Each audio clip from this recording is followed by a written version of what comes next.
चलिए ठीक है साहब, आज हम लोग स्टार्ट करेंगे लेक्चर नंबर 35 और आज के लेक्चर में हम लोग कवर करेंगे मीन इफेक्टिव प्रेशर क्या होता है, स्पेसिफिक फ्यूल कंजप्शन क्या होता है, इंडिकेटेड थर्मल इफिशियंसी के बारे में पढ़ेंगे, ब्रेक थर्मल इफिशियंसी के बारे में पढ़ेंगे और मैकेनिकल इफिशियंसी के बारे में हम लोग इस लेक्चर में डिटेल में कवर करेंगे।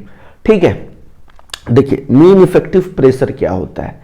मीन इफेक्टिव प्रेशर एक तरह का थ्योरेटिकल प्रेशर है जिससे हम लोग इंजन कितना वर्क प्रोड्यूस कर रहा है after the burning of fuel, यानी कि जो भी एयर फ्यूल मिक्सचर जलने के बाद वो कितना पावर जो है वो प्रोड्यूस कर रहा है, या फिर वो कितना पावर पिस्टन के ऊपर में लगा रहा है जिससे कि पिस्टन वर्क कर सके, है ना। पिस्टन वर्क कब करेगा? जब पिस्टन के ऊपर में पावर लगेगा और वो कुछ वॉल्यूम को डिस्प्लेस करेगा, है ना, तभी तो आपका पावर प्रोड्यूस होगा ना।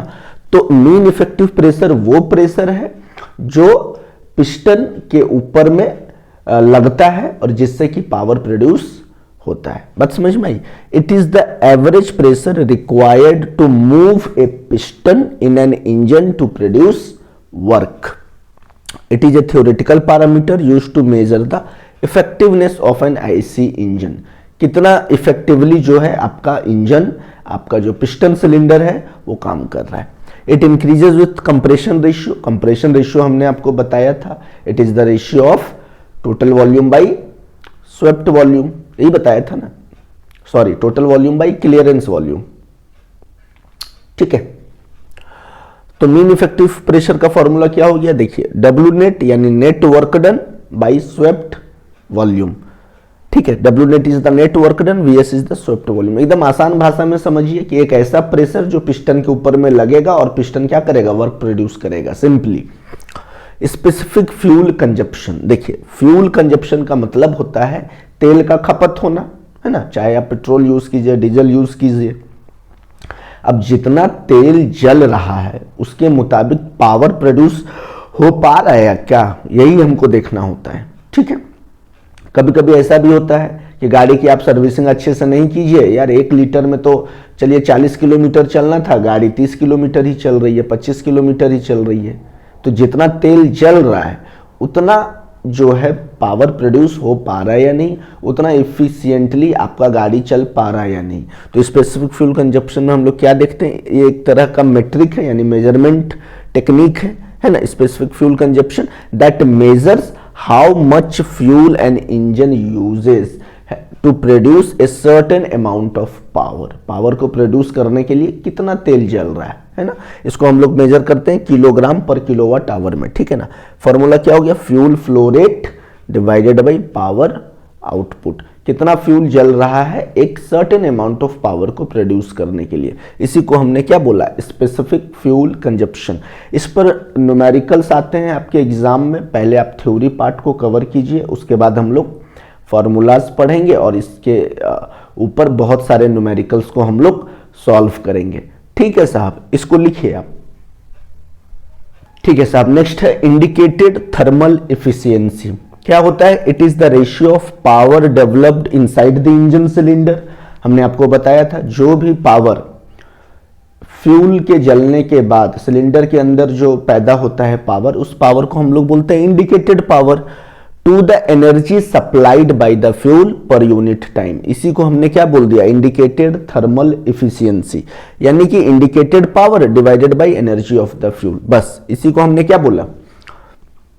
Efficiency, indicated thermal efficiency.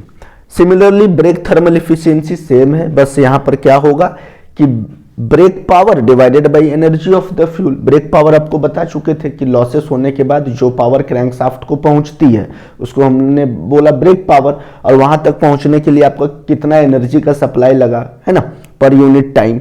It is the ratio of the power output at the engine crankshaft to the energy supplied by the fuel.